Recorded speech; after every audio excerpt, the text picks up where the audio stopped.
আজকের যে বিষয়টা নিয়ে কথা বলতে যাচ্ছি, বিষয়টা অত্যন্ত স্পর্শকাতর, যে কারণে তারাই আমার ভিডিওটা দেখবেন যারা অত্যন্ত যত্ন সহকারে সতর্কতার সাথে দেখতে পারবেন, অন্যথায় ভিডিওটা দেখবেন না। কারণ প্রতিটা কথাই অত্যন্ত স্পর্শকাতর বিষয় নিয়ে, যে কারণে আমি যদি আপনাদেরকে বোঝাতে ব্যর্থ হই সেক্ষেত্রে একটি বিভ্রান্তি তৈরি হবে।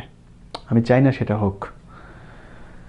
আপনারা শিরোনাম দেখে নিশ্চয়ই বুঝতে পেরেছেন জামাত ইসলামের বিষয় নিয়ে আজকে কথা বলবো, যিনাদেরকে একটি কথিত আদালতের রায়ের মধ্য দিয়ে খুন করা হয়েছে। জামাত ইসলামের নেতাদেরকে যে মানবতা বিরোধী কিংবা স্বাধীনতা বিরোধিতার কথা বলে বিচার করা হয়েছে, সেটা আসলে মানবতা বিরোধী না, সেটা ভারত বিরোধিতার বিচার করা হয়েছে। সেটা কিভাবে, কেন, আমি আমার অনুষ্ঠানে আপনাদেরকে যুক্তি প্রমাণ সহ দেখানোর চেষ্টা করব। বাংলাদেশে মুক্তিযুদ্ধ হয়েছে এবং সেই মুক্তিযুদ্ধে জামায়াতে ইসলামী দলগতভাবে বিরোধিতা করেছে।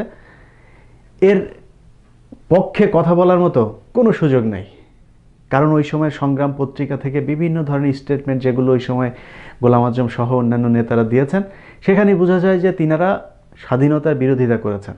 এখন তিনাদেরও যুক্তি থাকতে পারে। ধরুন যুক্তিটা কেমন, আজকে যদি বাংলাদেশে আইনের শাসন নেই, মানুষ ভোট দিতে পারে না, কথা বলার স্বাধীনতা নাই, সব কিছু আমরা যতটুকু পড়েছি পাকিস্তান ওই সময়ের চাইতে অনেক বেশি ভয়ঙ্কর একটা সময় আমরা পার করছি।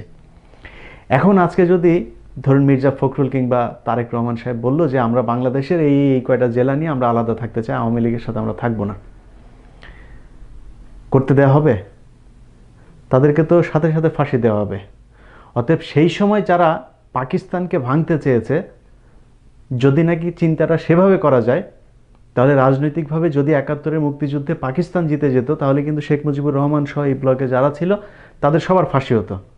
অতএব আজকে রাজনৈতিকভাবে যেহেতু জামায়াতে ইসলামী পরাজিত হয়েছে, তাদের ফাঁসি হবে, এটা খুবই স্বাভাবিক একটা ব্যাপার রাষ্ট্রদ্রোহিতার কারণে। কিন্তু যে বিচারের মধ্য দিয়ে তাদেরকে ফাঁসি দেওয়া হয়েছে, সেখানে বেশ কিছু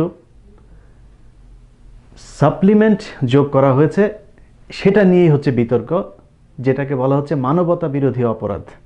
সেই কাজগুলো তিনারা করেছেন কিনা, তার মধ্যে একজন হচ্ছে শহীদ আব্দুল কাদের মোল্লা। আবারও বলছি, শহীদ আব্দুল কাদের মোল্লা, কারণ আমার বিশ্বাস যে তিনি শহীদ হয়েছেন।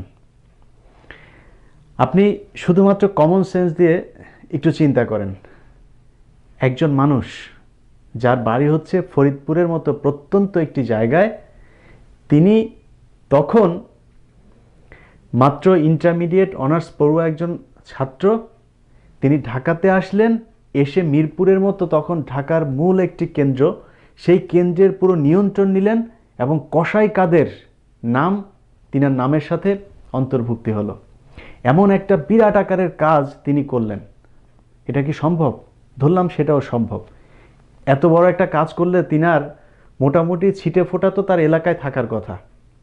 তার এলাকায় একজন মানুষ যদি বলে, আপনি যিনি আওয়ামী লীগ করেন কিংবা জামাত বিরোধী মানুষ, আপনি যান গিয়ে ফরিদপুরের একজন মানুষের কাছে, আপনার আওয়ামী লীগের ওখানে নিরপেক্ষ কিংবা জামাত বিএনপির লোকজনের কাছে জিজ্ঞেস করার দরকার নাই, আওয়ামী লীগের লোকজনের কাছে গিয়ে জিজ্ঞেস করবেন আব্দুল কাদের মোল্লা কেমন। আমি কেন বলছি কথাগুলো, কারণ হচ্ছে সম্ভবত ২০১২ সালে আমি এই বিষয়টা নিয়ে একটি নিউজ করেছিলাম। সেখানে মিরপুরের যে জায়গাটার কথা বলা হচ্ছে, যে যেখানে গণহত্যা হয়েছে, তারপরে হচ্ছে যেখানে মানুষজনকে নিয়ে এসে রাখা হতো, সেরকম একটা জায়গা আছে এবং সেখানে কসাই কাদের নামে একজন মানুষও ছিল। একজন মানুষও বলতে পারে নাই যে এই কাদের মোল্লা আর হচ্ছে সেই কসাই কাদের এক ব্যক্তি। সেটা নিয়ে ২১শে টেলিভিশনে নিউজ গিয়েছিল, সেই নিউজ যাওয়ার কারণেও সেটা নিয়ে নানান ধরনের দেন দরবার হয়েছে, কিন্তু নিউজটা শেষ পর্যন্ত প্রচারিত করেছিলাম, যে কারণে আমি জানি সেই বিষয়টা নিয়ে কিছু ভেতরের খবর। আপনাদের যদি ইচ্ছা হয় আপনারাও মিরপুরে যান, আপনারা তার গ্রামের বাড়িতে যান, গিয়ে জেনে আসুন যে আসলেই এই ব্যক্তি সেই কসাই কাদের কিনা। আপনি যদি সত্য কথা শুনতে চান, তাহলে আপনার নিজের মেন্টাল স্যাটিসফ্যাকশনের জন্য এই তথ্যগুলো উদ্ধার করা প্রয়োজন। চলুন আমরা শুনি তিনার এলাকার মানুষের বক্তব্যগুলো। যে পল্লব হত্যার মামলা ওনাকে আসামি করছে, সে পল্লবের আপন ভাবি বললো যে আমরা সাক্ষী দিল যে আমরা কাদের মোল্লার নাম মামলা হওয়ার পরে শুনছি, অথচ তারই স্বাস্থ্য ভাই সাজানো নাটক করলো যে কাদের মোল্লা মারছে। কাদের মোল্লা যে মাইরে থাকে ৭৫ সাল পর্যন্ত বঙ্গবন্ধু ছিল ক্ষমতায়, তখন তো তার বিরুদ্ধে একটা জিটিএনটি হয় নাই, তার বিরুদ্ধে কোথাও একটা মামলা হয় নাই। এতদিন পরে ৪০ বছর পরে এই লোকগুলো কি করে কাদের মোল্লাকে চিনল? শুধু অপরাধ জামাত ইসলামী করে। অনেক ভালো লাগছিল। এই ব্রিজ, কালবট, আপনার মনে করেন যে এই কারেন্ট, বিদ্যুৎ, মনে করেন কাদের মোল্লার অবদানে, মনে করেন ওই দুবডাঙ্গি পর্যন্ত সমীর মেম্বারের বাড়ি পর্যন্ত হয়েছে, ওই এলাকা পর্যন্ত। ওই এলাকা কিন্তু তোমরা আমলিক করে, তারপরে মনে করেন সে ওই পর্যন্ত দিছে, তাই না? বিদ্যুৎ, স্কুলের রাস্তাঘাটে, এই রাস্তায় ইট বিছিয়ে মনে করেন আর সারা মধ্যের চর দিছে। ইউনিয়ন পরিষদ নির্বাচনে ওনার প্রতিদ্বন্দ্বী যে ছিলেন 21 ভোট বেশি পাওয়ার কারণে দলীয়ভাবে কাদের মোল্লা সাহেবের ছোট ভাইকে ইউনিয়ন সভাপতি সাহেব দলীয়ভাবে তাকে বিজয় করার জন্য প্রস্তাব রাখছিল যে স্যার আপনি চলে যান, আমরা আপনার ভাইকে বিজয়ের ঘোষণা দেব। তখন উনি ইউনিয়ন সাহেবরে এবং ওসি সাহেবকে বলছে যে ব্যক্তি 21 ভোট বেশি পেয়েছে তাকে বিজয় ঘোষণা করেন, অসৎভাবে আমার ভাইকে বিজয় করতে হবে না। 1971 সনে আমরা যে স্কুলের মাঠে আমি কাদের মোল্লার ট্রেনিং করাইছি, আমি খালেক মির্জা আর মঞ্জু। তখন কাদের মোল্লা জানামে পিসের বাড়ি লজিং থাকতো। কোন দেখিনি কিছু, ওটা ব্যাং মারছে, মানুষ মারা দুর্ঘটনা, ব্যাং মারতে দেখিনি। কাদের মোল্লার কোনের কথা কইবে গেলে আবার এখন আর এসে ধরতে মানে না।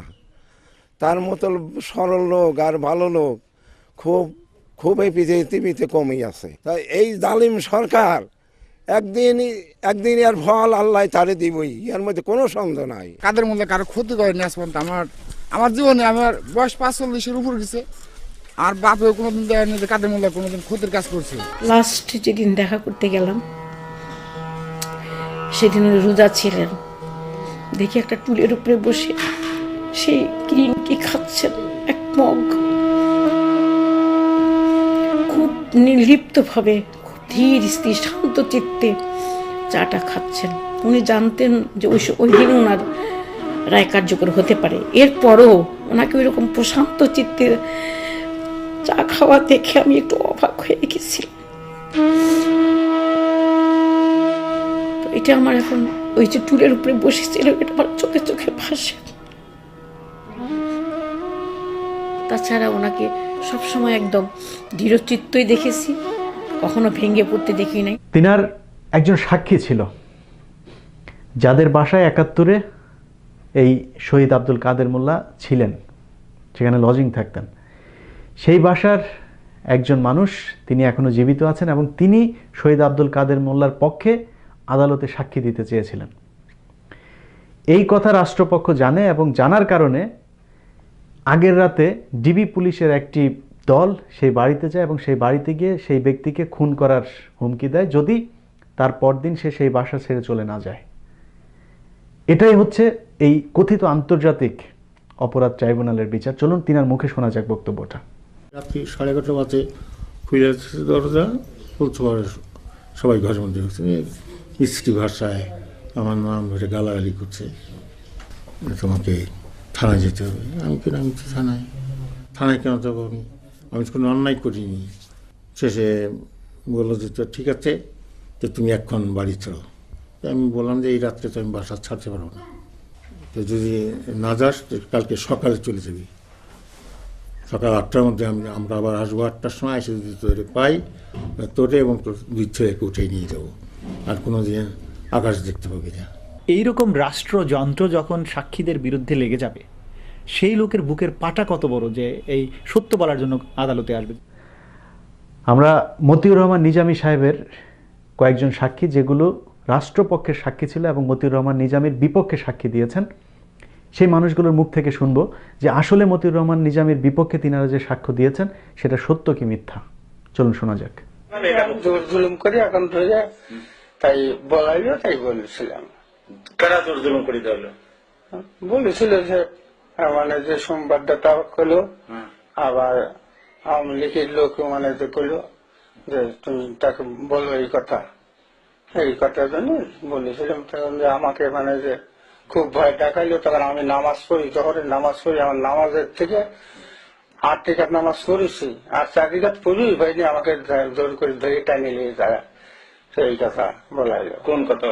একটা এইগুলেন বললো যে সবাই দুটো হরিণ ধরে লিয়ে এসে খাওয়াইলো, আবার দুটো মেয়েকে ধরে লিয়া আর্মি রাতে ধরে দিলে এগুলেন কবাইলো, তাই বললো খাওয়াইলো।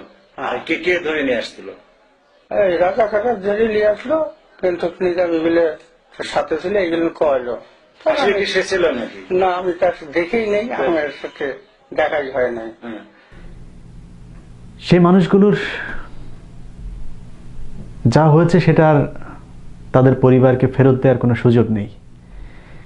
কিন্তু আজকে এখনো পর্যন্ত যে মানুষগুলোকে মৃত্যুর মুখে ঠেলে দেওয়ার ষড়যন্ত্র চলছে, তাদের ক্ষেত্রে অন্তত সরকারের এই ঘটনাগুলোর সাথে যারা জড়িত আছেন, পৃথিবীর এমন একটি দুর্যোগ ঘন মুহূর্তে এসে তাদের বিবেকবোধ কাজ করুক, এটা প্রার্থনা করি। দেলোয়ার হোসেন সাঈদী, তিনার আমৃত্যু কারাদণ্ড দেওয়া হয়েছে। অর্থাৎ তিনি যে এই জামায়াত ইসলামের সাথে সেই সময় কোনো ধরনের সংশ্লিষ্টতা ছিল না, এটা কিন্তু সবাই জানেন, যে কারণে তারা কোনো কিছুই খুঁজে পান নাই। শেষ পর্যন্ত আপনারা দেখেছেন সুখরঞ্জন বালি, তিনাকে নিয়ে আসা হয়েছিল। সেই সুখরঞ্জন বালিও তিনাদের কথায় যখন বুঝতে পারলো যে তথ্য দেবে না বা সাক্ষ্য দেবে না, তখন তাকে আদালতের প্রাঙ্গণ থেকে কিডন্যাপ করা হলো। এবং সেই কিডন্যাপ করার আগে সুখরঞ্জন বালির একটি বক্তব্য ছিল, সেই বক্তব্যটা আমরা একটু শুনে আসবো, চলো। ঘরে নিয়ে রাজলক্ষ্মী পাড়ার রাজলক্ষ্মীর স্কুলে দোতলায় বসিয়া আমাকে সাক্ষী নেওয়া শুরু করছে। তার আমি যদি জানি আমার ভাইয়ের সম্বন্ধে কে মারছে, এই কথা বলা শুরু করছে। পরে আমি যে বলি এই অমুক অমুক ছিল, বলে না হ্যাঁ বাদ দিয়ে তুমি সাঈদের কথা বলো। আমি পারবো না বলতে, সাঈদের কথা বলতে, যারা আমার বাড়ি দেখিনি আমি কখনো বলতাম না। তখন আমার পেট পচাইয়ে চিমড়ি মারে, আমার পেট পচাইয়ে আঙ্গুল দিয়ে গুঁতো মারে মানিক ও মাহাবু, দুইজনে ইয়ে করতেছে। তখন এই টার্মিনাল গেছে এই ঢাকা দিয়ে, তখন তার সামনে বসে আমি বল, স্যার আমি যেটা জানি এইটা বলবো না আপনারা যা শিখিয়ে দেন এই বলবো। তখন এই কথা বলার পরে তবু আমাকে ওইভাবে মানে ওই আঙ্গুল দিয়ে গুতায় পেট পচাইয়েছে, আপনাদেরকে মরতে নির্যাতন করছে। হ্যাঁ, আমাকে খুব রকমই করছে। তখন আমি তার কাছে বলি, সে ওই ট্রেনমেলের কাছে, তখন ট্রেনমেল সাহেব বলে কি, মাহবুব সাহেব আপনি যে সাক্ষী দেন এর সাক্ষী আপনার সর্বনাশ হয়ে যাইতেছে। আমার আর একদিন বলতেছে কি, তোমারে একটি বাড়ি একটি খামার দেবো আর 1.5 লাখ টাকা দেবো, তুমি সাঈদী সাহেবের নামের কথা বললাম। আমি বলি না, আমার মরা ভাইকে আমি ব্যস্ত, আমি শিখেন নাই, আমার এখনো তার কিছু দরকার নেই, আমি আর খাবো না মিথ্যা দরকার নাম, যারে না দেখছি আমি কেউ নামের কথা বলতে পারবো না। সুখরঞ্জন বালির আদালত থেকে গায়েব হয়ে যাওয়ার এই ঘটনাটি আমরা বাংলাদেশের গণমাধ্যমে তো শুনেছি, দু একটাতে আন্তর্জাতিক গণমাধ্যমে উঠে এসেছিল, এবং তিনি ব্রিটিশ একজন সাংবাদিক, তিনি এই বিষয়টা সম্পর্কে একটি বক্তব্য দিয়েছে, সেটাও একটা আন্তর্জাতিক গণমাধ্যমের কাছে। সেই বক্তব্যটা আমরা শুনবো, শুনলেই বোঝা যাবে যে সুখরঞ্জন বালিকে আসলে কারা কিডন্যাপ করেছে এবং এই বিচার কার্যের সাথে কারা আসলে জড়িত আছে, কারা জামাত ইসলামের নেতাদেরকে খুন করার জন্য ষড়যন্ত্র করছে, সেটা বের হয়ে আসবে। চলুন সেই সাংবাদিকের গল্পটা শোনা যায়। These pictures show the moment when Shukoranjan Bali, seen here in the back of the vehicle, was kidnapped in front of the courthouse where he was to testify before the Bangladesh International War Crimes Tribunal. 7 months after the abduction, a British journalist in Bangladesh says he has evidence proving that Bali was kidnapped by Bangladeshi security forces and is currently being held in an Indian prison. He was taken by police officers to the border of India, and he was dumped in the Indian border and picked up by the border security forces of India. সবশেষে আপনাদের সামনে দুজন বিচারকের বক্তব্য শোনাবো, যারা দুজন স্কাইপে কথা বলেছিলেন। সেই বক্তব্যটা অনেক আগে আপনারা নিশ্চয়ই শুনেছেন বেশিরভাগ মানুষই, তারপরে আমি সেটা চুম্বকাংশ আপনাদেরকে শোনাচ্ছি।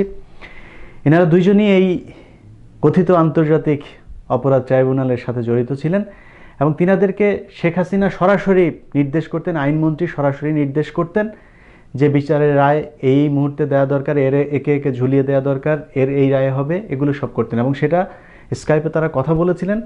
সেই বক্তব্যটা গোয়েন্দা সংস্থার কেউ একজন রেকর্ড করে তারপরে ছেড়ে দিয়েছিলেন। সেটার একটু অংশ শুনে আসা যাক, চলুন।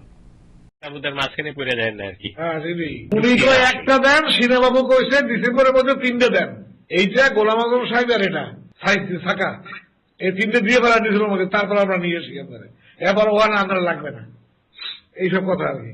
আমাকে যা করেন করো প্রমোশন দিয়ে দেওয়া লাগে, আমার কথা প্রমোশন। যারা ভিডিওটি দেখছেন, আপনাদের সবার কাছে এই মুহূর্তে এসে আমার একটি প্রশ্ন। এই ঘটনাগুলো দেখার পরেও আপনাদের কি মনে হয় কথিত মানবতা বিরোধী অপরাধের যে ট্রাইব্যুনাল, সেই ট্রাইব্যুনালের বিচার কার্য সুষ্ঠুভাবে পরিচালিত হয়েছিল? উত্তরটা যদি না হয়, তাহলে কেন চুপ আছি, কেন চুপ ছিলাম, কেন আমরা চুপ থাকব? এর কারণ একটাই, আমরা মনে করেছি যে জামায়াত ইসলাম যদি অবিচার এর সম্মুখীন হয়, তাদের উপরে যদি কোনো অনাচার হয়, অত্যাচার হয়, সেটার কোনো ঝাঁজ আমাদের উপরে আসবে না। কিন্তু তা হয় নাই। সে বিচারের সময় বিএনপি চুপ ছিল। জামায়াত ইসলামকে পঙ্গু করে তারপরে বিএনপিকে ধরেছে। বিএনপির চেয়ারপারসন বেগম খালেদা জিয়া বিনা কারণে 2 বছর জেল খেটেছে। কওমি অঙ্গনের আলেমরা তখন চুপ ছিলেন। আমার পরিচিত অসংখ্য কওমি মাদ্রাসার শ্রদ্ধাভাজন আলেমরা আছেন, তারা জেলখানায় আছেন, কেউ গুম হয়ে আছেন। এখনো পর্যন্ত মামলার সম্মুখীন অসংখ্য আলেম। অতএব আমাদের এই দেশে যারা আমরা ব্যক্তিগতভাবে মনে করছি যে এটা শুধুই মাত্র রাজনৈতিক দলের উপর দিয়ে যাচ্ছে, আমার তো কোনো সমস্যা নেই, প্রতিটা মানুষকেই এটার জন্য পে করতে হচ্ছে। আপনারা দেখেছেন 4 সন্তানের জননী যিনি ভোট দিতে গিয়েছেন, রাতের বেলায় তিনি ধর্ষিত হয়েছেন। সে বিচার হয়নি কারণ প্রতিপক্ষ আওয়ামী লীগ। আজকে ঘরে ঘরে ধর্ষণের শিকার হচ্ছে। সব কিছুর ঊর্ধ্বে একটা দেশের বিচার ব্যবস্থা ঠিক থাকা। সেই বিচার ব্যবস্থা যদি না থাকে, তাহলে শেখ মুজিবুর রহমানের পরিবারের নৃশংস হত্যাকাণ্ডের বিচারও হয় না, যেটা আমরা গত 21 বছর দেখেছি। অতএব আপনারা বিচার করেন, কোনো সমস্যা নেই। জামাত ইসলামের এই মুহূর্ত পর্যন্ত যদি নাকি আরও যুদ্ধাপরাধী থেকে থাকে, বা সেই সময় মুক্তিযুদ্ধের বিরোধিতা করে থাকে এমন নেতাকর্মী যদি থেকে থাকে, তাদের বিচার করেন, কোনো সমস্যা নেই। কিন্তু সেই সাথে শেখ হাসিনার ব্যয়ের বিচারটাও করা প্রয়োজন। আওয়ামী লীগে যারা আরও রাজাকার আছে, তাদের বিচার কার্য পরিচালনা করা প্রয়োজন।